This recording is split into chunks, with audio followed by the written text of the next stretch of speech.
चतराल से पाकिस्तान तहरीक इंसाफ की टिकट पर मुंतखब होने वाले MNA अब्दुल लतीफ़ साहब हमारे साथ मौजूद है, उनसे बात करेंगे। सर, चतराल की बहुत महरूमियाँ है, क्या करना चाहेंगे चतराल के अवाम के लिए? शुक्रिया जी।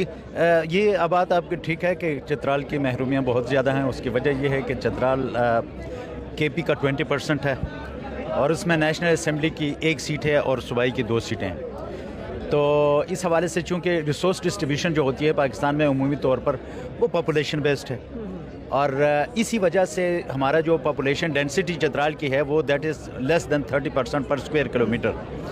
तो अगर देखा जाए तो अभी किसी कंजस्टेड वेल पॉपुलेटेड एरिया में अगर 1 किलोमीटर की आप सड़क बनवाते हैं तो thousands of people benefit from it, लेकिन चतराल में आप पर स्क्वायर किलोमीटर 30% हैं। तो इस हवाले से, और दूसरी बात ये कि वहाँ पे ये भी एक मसला नहीं हमारे लिए, लेकिन कुदरत ने जो वहाँ पे रिसोर्सेज रखे हैं अगर उनको सिर्फ हम एक्सप्लॉइट करें और प्रॉपर तरीके से की जाए तो वो महरूमियाँ अज खुद ख़त्म हो सकती हैं क्योंकि ये अल्लाह का निज़ाम है कि वो हर इलाके की तरक्की के जो अज्जा हैं उस इलाके में रखी होती हैं।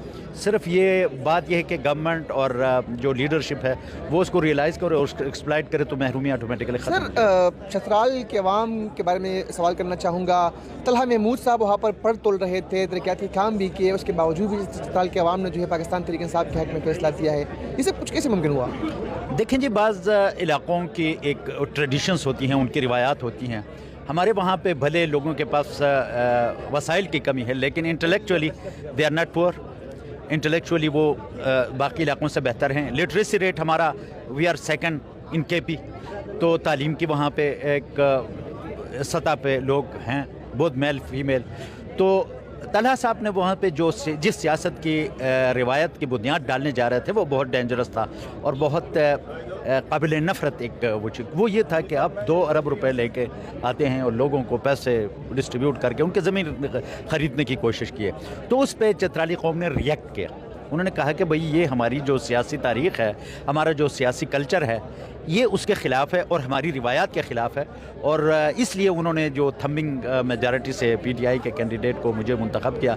तो ये एक रिएक्शन था चतराली कौम का। वो इस चीज़ को अपनी रिवायात, अपनी सोच और अपने ज़मीर के ख़िलाफ़ समझते थे कि कोई बंदा आए और उनके ज़मीर ख़रीदने की कोशिश करे।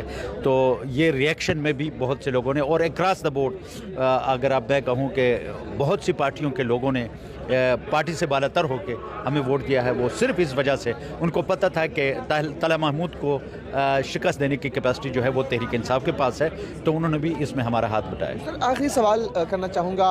साइन तो हो गए, हलबर्दारी भी हो गई, खिताब करेंगे, पहला खिताब होगा आपका कौमी असम्बली में, मंदरजात क्या होंगे, किन पॉइंट्स पर बात करेंगे आप? मेरे ख़्याल में सिर्फ हमें 1-2 चीज़ों पे फोकस करना चाहिए पाकिस्तान को मजमूई तौर पर। एक हल्के की नुमाइंदगी अगर मैं कर रहा हूँ तो मैं I am part of Pakistan. कानून की हुक्मरानी और आइन की बालादस्ती, इन 2 चीज़ों पे इस हाउस को मुत्तफ़िक होना पड़ेगा और पार्टी से बालातर होकर मुत्तफ़िक होने पड़ेगा, वरना जो 70 साल से हम ये जो अंधेरों का सफ़र हमारा जारी है वो खुदा न खास्ता जारी ही रहना है।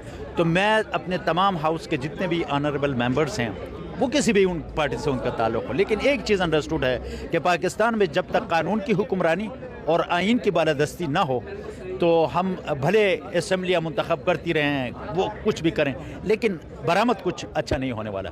तो मेरा फोकस यही होगा। बहुत शुक्रिया। चतराल से मुंतखब रुकन पार्लियामेंट अब्दुल लतीफ़ साहब हमारे साथ मौजूद थे। तलहा महमूद साहब पर जो है तनकीद की खूब मिसर बरसाया और कहा कि वो जिन सियासत की वो बहुत बुनियाद रख रहे थे वो काफ़ी नुकसानदेह साबित हो सकता था। वो चतराल के अवाम ने मुत्तफ़िक होकर पाकिस्तान तहरीक इंसाफ के हक़ में अपना वोट दिया।